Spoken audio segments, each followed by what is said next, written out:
Enzo Fernández returns to London, carrying the disappointment of a lost World Cup final and a 6-year contract that Chelsea has absolutely no urgency to change. His representatives pushed for a significant salary increase, but that improvement never arrived. Real Madrid, the destination that seemed perfectly positioned to rescue him, publicly denied having any interest in signing him. And while the Argentine midfielder enjoys a few days away after the emotional blow of the 2026 World Cup final, inside Chelsea's offices something much colder than a press statement may already be taking shape. The possibility of bringing him back, putting him through training, smiling beside him at every press conference and refusing to add even a single pound to the deal he signed years ago. The numbers are difficult to ignore. A player valued around £100 million, a club willing to value him closer to £120 million, a contract that runs until 2032, and a transfer market that went from being packed with rumours to suddenly looking almost completely empty around him. That is the starting picture.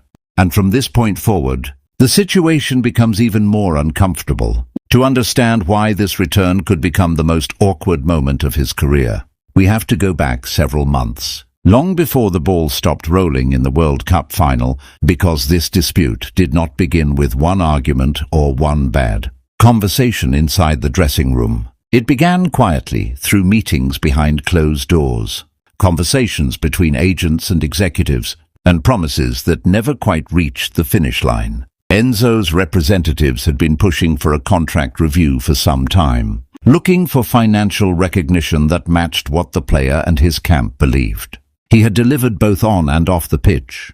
Chelsea listened, considered the situation, and ultimately did not offer what the midfielders' representatives were expecting. The message coming from Enzo's camp was subtle but impossible to miss. If the two sides could not reach an agreement after the World Cup, other possibilities would be explored. In another situation, that sentence might have sounded like nothing more than a normal negotiating tactic.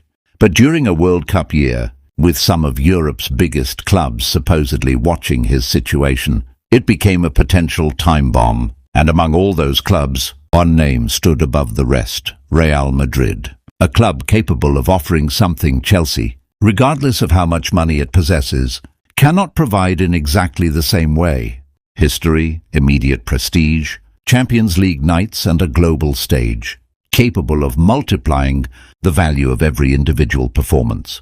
For Enzo, even the possibility of wearing that famous shirt represented an escape route, a card he could potentially play if Chelsea continued refusing to recognize the status he believed he had earned. For months, the shadow of Real Madrid hovered over every negotiation, every rumor, and every discussion in the English and Spanish media. Simply putting his name next to the name of the Spanish giant was enough to ignite another round of speculation. And then, when everything seemed to be pointing toward an inevitable departure, something happened that almost nobody expected, and that completely changed the balance of power. Real Madrid chose to speak not through anonymous leaks, not through vague comments from journalists close to the club, but through an official public denial. The message was clear. Real Madrid had not made any direct or indirect approach for Enzo Fernandez, and had no intention of beginning negotiations for his transfer. Within minutes, the strongest escape route that seemed available to the Argentine midfielder had effectively disappeared. And that blow did not only affect Enzo emotionally, it weakened his negotiating position. From that moment, Chelsea could look at the entire situation from a completely different perspective. The player is nowhere near the end of his contract. He cannot simply wait another year and threaten to leave for free. Chelsea has him tied down until 2032, with a valuation reportedly around £120 million, and that gives the club enormous control over what happens next. They can sell him if somebody meets their price. They can improve his contract if they believe he deserves it. Or they can simply do absolutely nothing. And that third option, the option of complete silence, could ultimately be the most painful of all. Imagine being in Enzo's position for a moment. You have just played in another World Cup final. You have carried part of the emotional burden of an entire national team. Your performances have appeared across headlines, tactical analysis and tournament reviews. You genuinely believe your value has increased, your status has changed, and your club should recognize that transformation financially. You return to the training ground with that expectation sitting firmly in your mind, only to discover that the piece of paper signed years ago is still exactly where it was. The same salary, the same terms, the same expiration date, completely untouched by the final you played, the goals you scored, or the headlines you earned.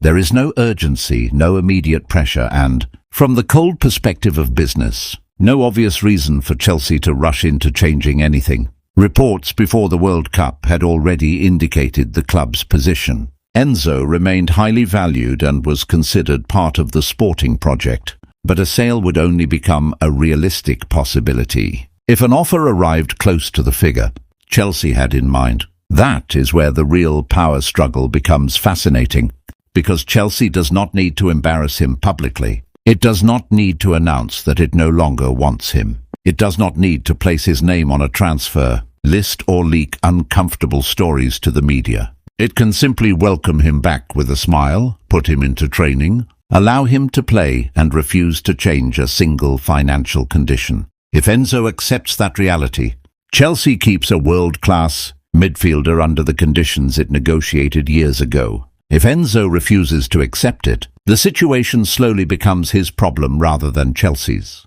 to the point where he may eventually be the one asking to leave, and that small detail changes almost everything. Before the World Cup, Enzo's representatives could point toward other possibilities. They could argue that refusing to improve the contract might eventually cost Chelsea the player.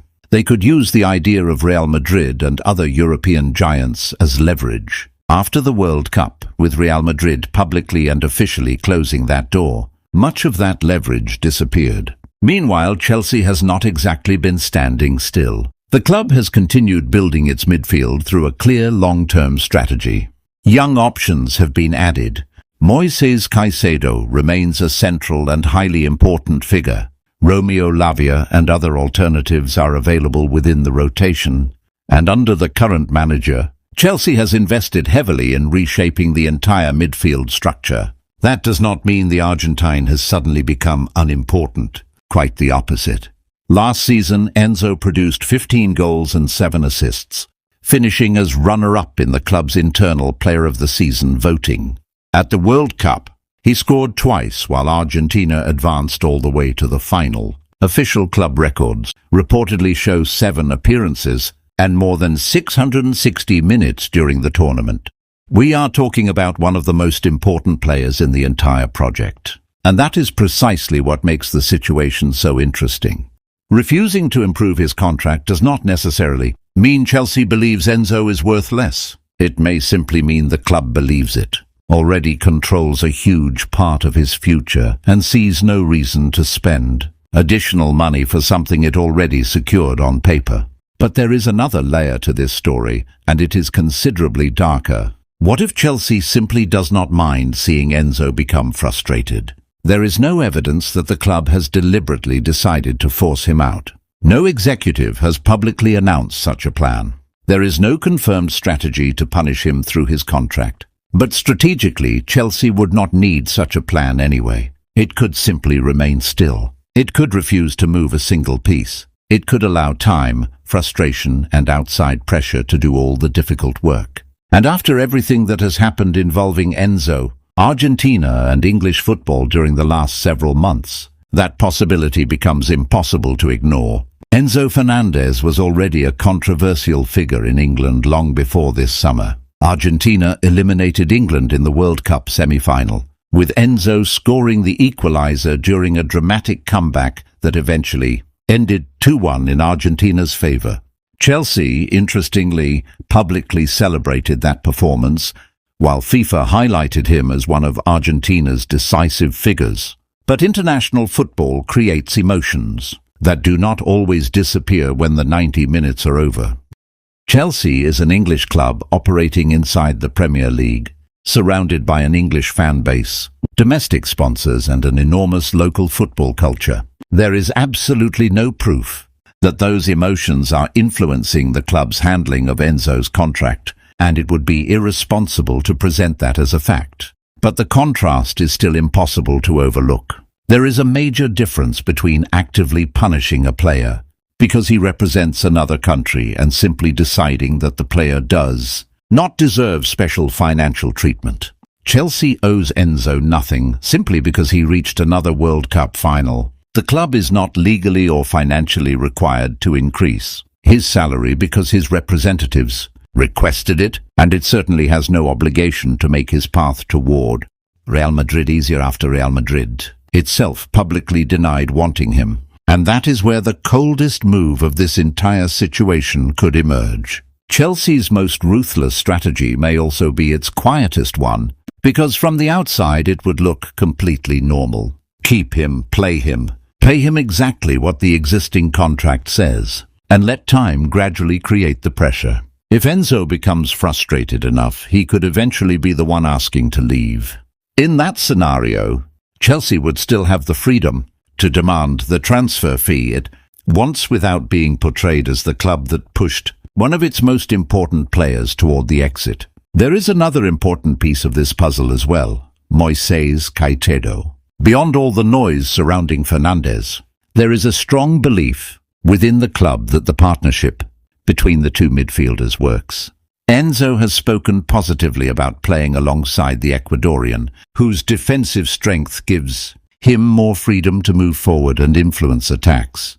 The manager has also held direct conversations with Enzo and publicly indicated his desire for the Argentine to remain a key part of the project. That detail destroys the simplest version of the story. Chelsea is not desperate to get rid of him. It is entirely possible that Chelsea genuinely wants Enzo Fernandez to stay, but simply does not want to pay the salary increase Enzo Fernandez believes he deserves. And that difference, which may look minor from the outside, could decide everything. If Chelsea wanted him gone, Enzo could negotiate from a position of strength, because both sides would be trying to achieve the same objective. But if Chelsea is perfectly comfortable keeping him while refusing to improve the terms he wants, then the pressure falls almost entirely on the player. Either he accepts the existing agreement, or he finds another club willing to pay the enormous price Chelsea is demanding. Real Madrid has already said no. Chelsea is reportedly demanding a figure close to £120 million, and the clock, contrary to what many people believed only a few months ago, is no longer working against Chelsea. It is working against Enzo. That is why this return could become far more uncomfortable than any other return from international duty. He left with major questions surrounding his future. He comes back after losing a World Cup final. The destination many people considered his dream has publicly closed the door. His contract dispute remains unresolved, and Chelsea maintains control over the next 6 years of his professional career. The harshest conditions may never appear in a dramatic document placed in front of him during a tense meeting. They may already exist in the simplest form possible: quiet, signed, legally binding, come back, train, play, respect the agreement you accepted. And if those conditions are no longer enough for you, then you must find someone willing to pay the price we demand. For months, Enzo Fernandez had the ability to make Chelsea question whether it was doing enough to keep him satisfied. Today, the balance has completely shifted. Now Chelsea can remain calm, while Enzo has to wonder whether anyone anywhere in European football is actually willing to fight hard enough to take him away. And that, perhaps more than anything else, could become the most brutal welcome a footballer receives after losing a World Cup final. What do you think happens next? Does Enzo quietly accept Chelsea's conditions, or does his camp manage to force an exit before the transfer window closes? Let us know your thoughts in the comments, and if you want to follow every major twist in this developing story, you already know what to do.